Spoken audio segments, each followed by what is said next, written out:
છોટાઉદેપુર જિલ્લામાં કપાસનો પાક લેતા ખેડૂતો અત્યારે ભારે મુશ્કેલીમાં મુકાયા છે। બોડેલીના કોસિન્દ્રા ખાતે આવેલી જીનમાં કપાસ વેચવા માટે ખેડૂતોને કિલોમીટરો સુધી લાંબી લાઈનો પણ લાગી છે। તારીખ આપ્યા બાદ પણ કલાકો સુધી રાહ જોવી પડતી હોવા છતાં તંત્ર દ્વારા પીવાના પાણીની પણ સુવિધા કરવામાં આવી નથી। છોટાઉદેપુરના કોસિન્દ્રા સ્થિત કપાસની જીનમાં ખરીદી પ્રક્રિયા ધીમી પડતા ખેડૂતોની લાંબી કતારો જોવા મળી રહી છે।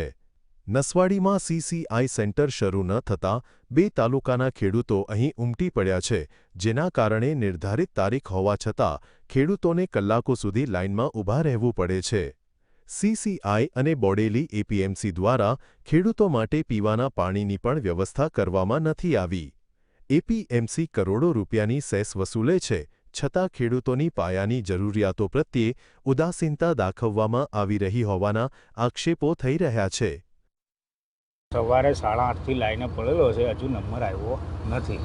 કેટલા કલાક જાય છે લાઈનમાં?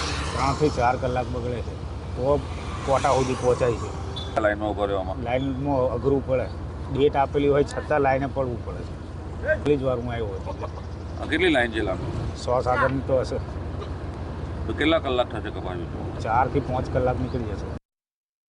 બોડેલી અને સંખેડા તાલુકાની અન્ય જીનોમાં ટેન્ડર પ્રક્રિયા દ્વારા ખરીદી વધારવામાં આવે તો જ આ ભીડ ઓછી થઈ શકે તેમ છે।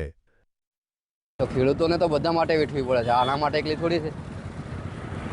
બહુ તકલીફ પડે અહીંયા લાઈનમાં ઉભા રહે। આ સવારોના આવે તો સાંજ લગીને લાઈનમાં રહેવું પડે, બીજું કંઈ કામ બામ કરવું હોય તો થતું નહીં, અને બહુ બધી સમસ્યા, કેમ કે બીજું કંઈ કામ હોય, આ છે તે છે, આખો દિવસ નીકળી જાય છે।